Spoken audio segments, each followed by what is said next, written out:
नमस्कार दोस्तों, स्वागत है आप सभी का मेरे चैनल संभव कुछ भी नहीं में। मैं आपकी ट्रेनर, आपकी मोटिवेशन नीतू शर्मा।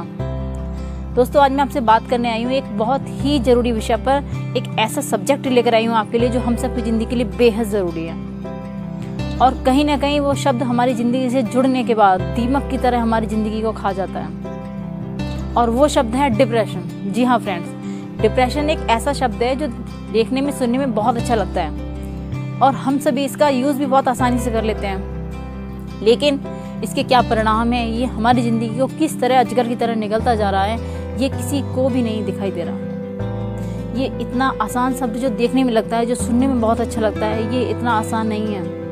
ये हमारी ज़िंदगी में एक बार घुसने के बाद हमारी ज़िंदगी को खाकर ही निकलता है। दोस्तों, क्या होता है डिप्रेशन? कोई मुझे बताएगा? कोई मुझे बताएगा कि क्या इसके लक्षण होते हैं? ये किस उम्र के लोगों को होता है? मैं बताती हूँ आपको फ्रेंड्स। डिप्रेशन वो शब्द है जो सिर्फ हमारी मर्जी से हमारी ज़िंदगी में जुड़ता है। यदि हम ना चाहें तो हमारी ज़िंदगी से ये नहीं जुड़ सकता।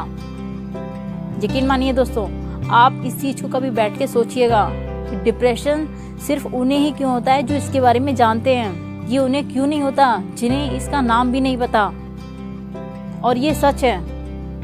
एग्जाम्पल के लिए आप देखिए कि यदि आपने किसी अमीर व्यक्ति को सुना होगा कि हाँ, मुझे डिप्रेशन हो गया या मैं डिप्रेशन में हूँ, मैं पिछले 4 साल से डिप्रेस हूँ, लेकिन आपने किसी गरीब व्यक्ति को नहीं सुना होगा। क्या आपने सुना है कि कोई गरीब व्यक्ति डिप्रेशन से मर गया? नहीं सुना होगा। आपने सुना होगा कि एक गरीब व्यक्ति भूख से मर गया, लाचारी से मर गया, बेबसी से मर गया, अपने घर का जीवन यापन नहीं कर पा रहा था इसलिए मर गया।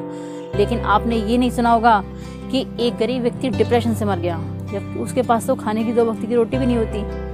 उसे ये भी नहीं पता होता कि मैं आज अपने परिवार को रोटी खिला रहा हूँ, कल मैं खिला पाऊंगा या नहीं खिला पाऊंगा, कल कहीं से आमदनी होगी या नहीं होगी। तो वो डिप्रेस क्यों नहीं होता? क्योंकि उसने कभी इसका नाम ही नहीं सुना होता। दोस्तों, असल में ये है कि हम जब छोटी छोटी परेशानियों को, छोटे छोटे झगड़ों को, छोटी छोटी उलझनों को बहुत लंबा चौड़ा खींच के रबर की तरह बड़ा कर लेते हैं और 24 घंटे अपना फोकस सिर्फ समस्या पर रखते हैं। तब हम इसका सामना करते हैं, तब हमारा दिमाग इतना ज़्यादा दबाव झेलता है कि किसी भी अन्य विषय पर सोचने में असमर्थ हो जाता है। और जब हमारा दिमाग सिर्फ एक समस्या के अलावा किसी भी चीज़ को सोचने में असमर्थ होता है तो हमें लगता है कि हम डिप्रेशन में हैं, जबकि ऐसा नहीं होता फ्रेंड्स। हम चाहें तो ये बीमारी, क्या ये शब्द हमारी ज़िंदगी में कभी नहीं आ सकता यदि हमारी परमिशन ना हो तो। और वो इस तरह से कि जो भी हमारी ज़िंदगी में परेशानियाँ हैं, जो भी प्रॉब्लम्स हैं, हम डेली का डेली उन्हें सॉल्व आउट करते चलें, उनका हल निकालते चलें, तो हमारी ज़िंदगी में कभी भी ये शब्द नहीं जुड़ेगा। मैं आपको बताती हूँ उदाहरण के लिए कि मान लीजिए पति पत्नी के रिश्ते में कोई भी छोटी मोटी अनबन हो गई, तो इस तरह से हम अब एक दूसरे अपने अपने एटीट्यूड में रहते हैं। एक दूसरे से सॉरी बोलना कोई भी नहीं चाहता, और होता ये है कि उस एटीट्यूड में रहते रहते वो झगड़ा इतना बढ़ जाता है। कभी 1 दिन, 2 दिन, कभी 4-4 दिन, कभी 1-1 हफ्ते हम एक दूसरे से बात नहीं करते, और फिर हमें लगता है कि इस जीवन साथी के साथ जीवन बिताना बहुत मुश्किल है, अब हम इसके साथ नहीं रह सकते। दोस्तों, समझिए इस रिश्ते को। ये दुनिया का सबसे अच्छा रिश्ता है और ऐसा रिश्ता है जो हमारे जीवन के आखिरी सांस तक हमारे साथ रहता है। ये वो रिश्ता नहीं है कि हम कॉलेज या स्कूल में अपने क्लासमेट के साथ 2-4 साल पढ़े, कॉलेज बंद हो गए, पढ़ाई छूट गई, बस हो गई छुट्टी। ऐसा नहीं है। ये हमारी जीवन के आखिरी सांस तक हमारे साथ रहने वाला रिश्ता है। अगर आप माने तो बहुत अच्छा और खूबसूरत रिश्ता है जीवन का। और जब हमें हमेशा साथ रहना है तो फिर लड़ना क्यों? और अभी लड़ भी लेते हैं, चलिए कोई बात नहीं, अनबन हर रिश्ते में होती है। लड़ने के बाद सॉरी बोलने के लिए इतना सोचना नहीं चाहिए, एक दूसरे के सामने झुकने के लिए सोचना नहीं चाहिए। कभी हमने सॉरी बोला, कभी पार्टनर ने सॉरी बोल लिया, बात खत्म हो गई।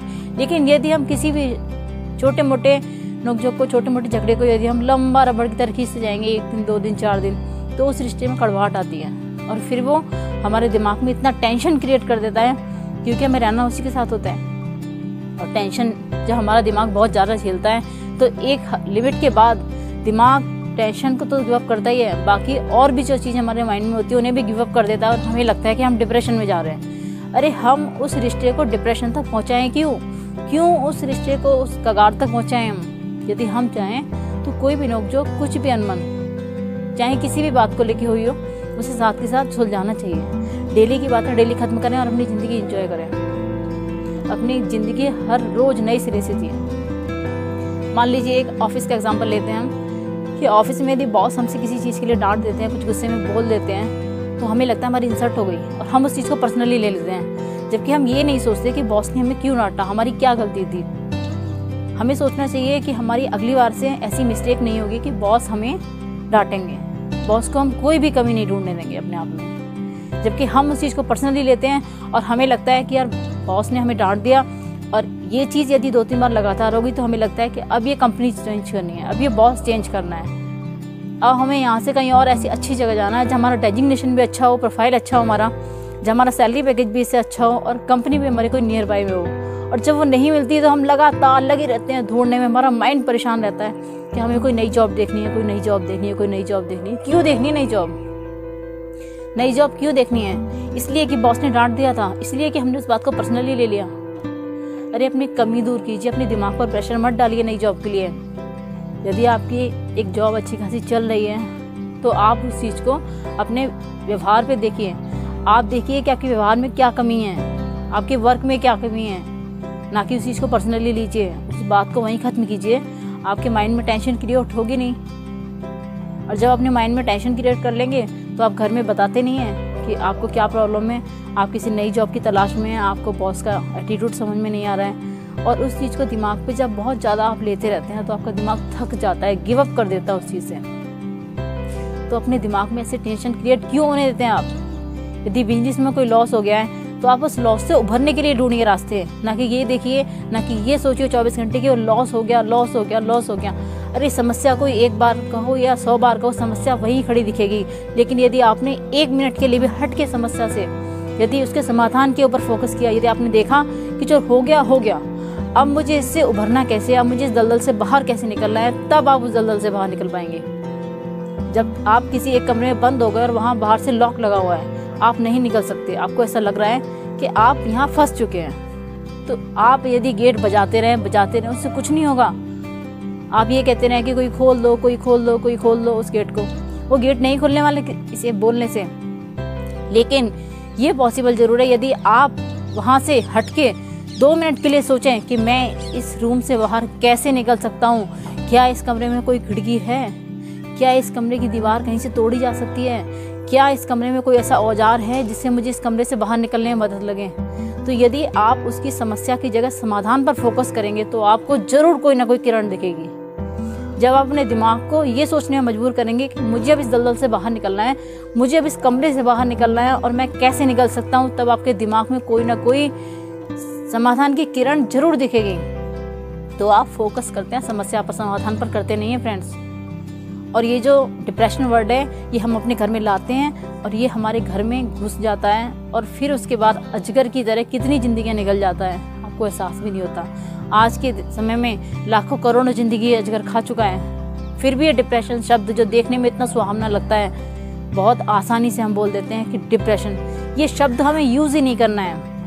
यदि आपके नेबर में, फ्रेंड्स में, कलीग्स में कोई भी किसी समस्या को लेकर परेशान है तो उसे हेल्प कीजिए उसका सोल्यूशन निकलवाने में, उसे हेल्प कीजिए कि वो किस तरह से उस समस्या से बाहर आ सकता है। ना कि आप उसे ये बोलिए कि तू डिप्रेशन में चली जाएगी या तू डिप्रेशन में चला जाएगा या तू ऐसे डिप्रेशन में जा रही है। उसे ये वर्ड बोलो ही मत, से बोलो कि ये बहुत छोटी सी प्रॉब्लम है, इसके लिए सोल्यूशन ढूंढो, ये इतनी बड़ी समस्या नहीं है। और अपने माइंड को भी मैसेज दीजिए।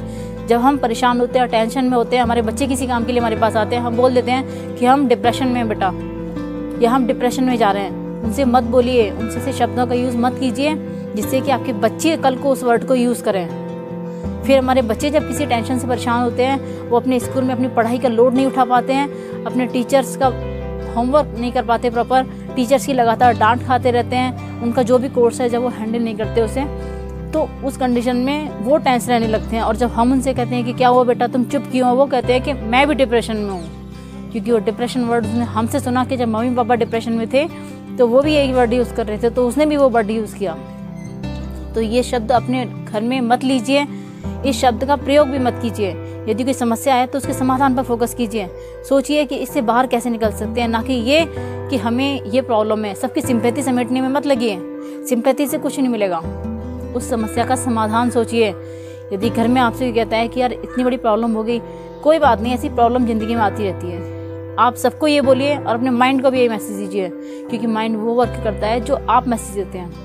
आप किसी चीज़ को करने से पहले ये सोच लेंगे ये नहीं हो सकती, तो माइंड पहले गिव अप कर देता है। लेकिन यदि आपके दिमाग में कहीं ना कहीं ये चीज़ रहती है कि ये हो सकता है और मैं कर सकता हूँ, या कर सकती हो, तो आप उस चीज़ को एक दिन ज़रूर कर सकते हैं, क्योंकि आपने दिमाग ने सोच लिया, ठान लिया उस चीज़ को। तो फ्रेंड्स, मैं यही कहना चाहूँगी कि डिप्रेशन जो शब्द है वो अपनी ज़िंदगी में यूज़ ना करें।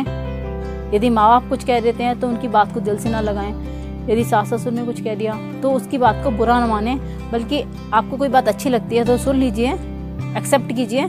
अगर आपको कोई बात लगती है कि वाकई गलत कह रहे हैं तो उसमें एक कान से यूज़ कीजिए सुनने का और दूसरे कान से उस बात को निकाल दीजिए। अरे ऊपर वाले ने भी 2 कान इसीलिए दिए हैं कि आप अच्छी बातों को सुन के रख सके दिमाग में और बुरी बातों को निकाल सके, ठीक है। तो इसलिए उनकी बात को अदरवाइज मत लीजिए।